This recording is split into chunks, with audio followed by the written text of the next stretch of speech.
உருவாக்கப்பட்ட அந்த கமிஷனும் சொல்லிச்சு இந்த மாதிரி திருப்பி திருப்பி எலெக்ஷன் வைக்கிறதுனால யாருக்கும் ஆதாயம் இல்லை, யாருக்கும் நல்ல நிலைமை கிடைக்கிறது இல்லை, வேணா அதை மாத்துங்க சிஸ்டம். அதே மாதிரி பார்லிமெண்ட் ஸ்டாண்டிங் கமிட்டின்னு இருக்கும், நீங்க கேள்விப்பட்டிருப்பீங்க. எம்பிஸ், தேர்ந்தெடுக்கப்பட்ட எம்பிஸ் எல்லா கட்சியிலேருந்தும் ஒரு சின்ன ஸ்டாண்டிங் கமிட்டியா போடுவாங்க. அந்தந்த டிபார்ட்மெண்ட்டுக்கு, ஃபைனான்ஸ்க்கு ஒருத்தர், ஹெல்த்துக்கு ஒருத்தர், எஜுகேஷனுக்கு ஒரு டீம் அப்படின்னு அந்த டீம்ல லோக்சபால இருக்கக்கூடிய அனைத்து கட்சிகளோட ரெப்ரசன்டேட்டிவ்ஸும் வச்சு ஸ்டாண்டிங் கமிட்டி இந்த விஷயத்தை பத்தி பேசும், அந்தந்த விஷயத்தை பத்தி பேசும், எலெக்ஷன் ரிலேட்டட் விஷயத்தை பத்தியும் பேசினாங்க. அவங்களும் சைமல்டேனியஸ் எலெக்ஷன்ஸ் ரெக்கமெண்ட் பண்றாங்க. 2017 நீத்தி ஆயோகோட ரிப்போர்ட்லயும் இதே தான் வந்துச்சு. சரி, இதெல்லாம் நீங்க என்னமா ரிசர்ச் பாடி அவங்க இவங்க சொல்றத பத்தி சொல்றீங்க, கட்சிகள் என்ன நினைச்சாங்கன்ற பத்தி பேசலையே அப்படின்னு வைங்க. 2019 ஆல் பார்ட்டி மீட்டிங் கூப்பிட்டு அவங்களோட உட்காந்து பேசினோம்.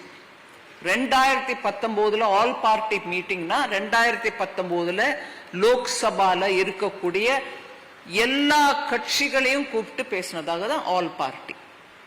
அதுல 19 பார்ட்டிஸ் இருந்துச்சு. அந்த 19 பார்ட்டில 16 பார்ட்டி ஒத்துக்கிட்டாங்க, ஆமா ஒன் நேஷன் ஒன் எலெக்ஷன் அவசரம் தேவைதான் நம்மளுக்கு. 3 பார்ட்டி தான் ஒத்துக்கல. அவங்க யாருன்னு நான் சொல்லிடுறேன், உங்களுக்கு புரியும்.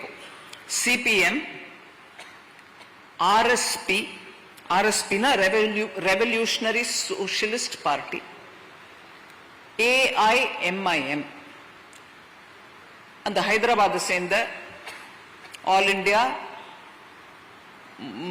Majlis-e sorry I'm not able to get the name correct, but AIMIM இவங்க தான் அந்த 3 கட்சிகள் இதுக்கு ஒத்துக்கலையே தவிர மீதி எல்லாரும் ஒத்துக்கிட்டாங்க.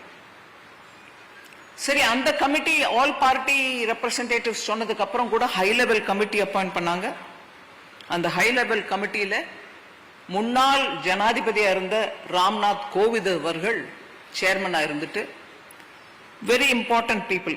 அதுல கூட குலாம் நபி ஆசாத் முன்னாள் காங்கிரஸ், டாக்டர் என்.கே. சிங், சுபாஷ் கஷ்யப் அப்படின்னு நீங்க கேள்விப்பட்டிருப்பீங்க, நம்ம கான்ஸ்டிடியூஷன் பத்தி அதிகாரப்பூர்வமா பேசக்கூடிய பெரிய எக்ஸ்பர்ட் அவரு, Harish Salve leading lawyer solicitor, Sanjay Kothari, அப்போ எதிர்கட்சி தலைவராக இருந்த ஆதிர் ரஞ்சன் சௌத்ரி, இவங்க எல்லாரும் இருந்தாங்க. ஆதிர் ரஞ்சன் சௌத்ரி நடுவில் ரிசைன் பண்ணிட்டார், இல்ல நான் இருக்க மாட்டேன். இப்படியாக அந்த ஹை லெவல் கமிட்டியும் ரெக்கமெண்ட் பண்ணுது.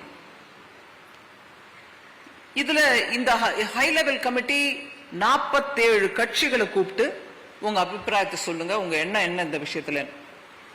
அதுல 47 32 பார்ட்டிஸ் ஃபேவர் பண்ணாங்க, சைமல்டேனியஸ் எலெக்ஷன் வேணும், நம்ம நாட்டுக்கு நல்லது அப்படின்னு சொன்னாங்க. அந்த 32 பொலிட்டிக்கல் பார்ட்டிஸ் நான் பேர் எடுத்து சொல்ல விரும்புறேன், உங்களுக்கு அந்த டைம் இருக்குன்னா நான் சொல்றேன், இல்லைன்னா அடுத்த விஷயத்துக்கு போயிடுறேன். 32 பார்ட்டிஸ் ஒத்துக்கிட்டவங்க யார் யார்? BJP, NPP, ADMK, ஏஐஎஸ்யூ, Apna Dal, NDPP, Shiv Sena, Shiromani Akali Dal, பாட்டாளி மக்கள் கட்சி, தமிழ் மாநில காங்கிரஸ்,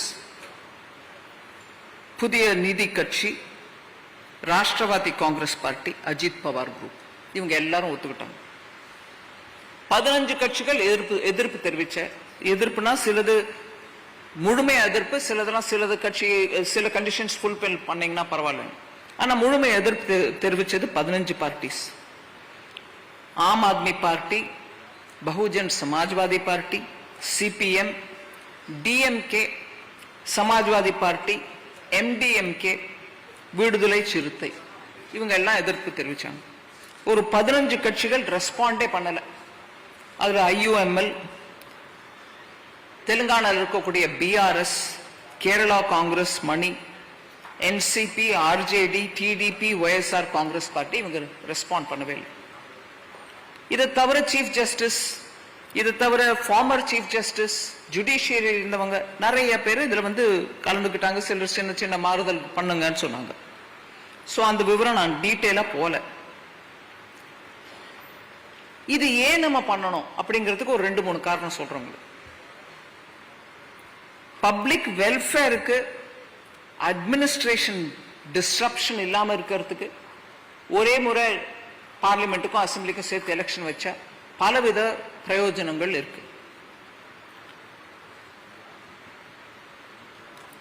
ஒவ்வொரு முறையும் எலெக்ஷன் நடத்தும் போது மாடல் கோட் ஆஃப் கான்டக்ட் எடுத்துட்டு வருவாங்க. அந்த டைம்ல நீங்க அடிக்கல் நாட்டக்கூடாது, பிரிட்ஜ் ஓபன் பண்ணக்கூடாது, பொதுமக்களுக்காக ஒரு வாட்டர் டேங்க் கட்டிருந்தீங்கன்னா அதை திறக்கக்கூடாது, அப்படியே தான் இருக்கணும். எல்லாம் முழுமையா ரோடு ஆயிடுச்சு, ஆனா ஒரு சின்ன ஒரு கல்வெட்டுக்கு மேல ஒரு பாலம் வரணும், அந்த பாலம் கூட கட்டி ரெடி ஆயிடுச்சு, ஆனா நீங்க ஓபன் பண்ணக்கூடாது, எலெக்ஷன் முடிஞ்ச பிறகுதான். இப்படியாக டெவலப்மெண்ட் ஆக்டிவிட்டீஸ்க்கு இடையூறா மாடல் கான்டக்ட் வந்துருது. அது தப்புன்னு நான் சொல்லல, மாடல் கான்டக்ட் தேவை. ஆனா அடிக்கடி எலெக்ஷன் நடக்கும் போதெல்லாம் மாடல் கான்டக்ட் ஒவ்வொரு தரமும் வருது. அதனால நீங்க ஆல்மோஸ்ட் ரெடி, ஐயோ எலெக்ஷன் வந்துருச்சு பண்ண முடியாதுங்க, எலெக்ஷன் ப்ரோசஸ் முடிஞ்ச பிறகு வரும். எலெக்ஷன் ப்ரோசஸ் முடியறதுக்கு கிட்டத்தட்ட 3 மாசம் ஆகும். ஸோ மக்களுக்கு ஆம்புலன்ஸ் போகக்கூடிய அந்த ரோடை ஓபன் பண்றதுக்கு கூட நம்ம வெயிட் பண்ணணுமா இருக்கு.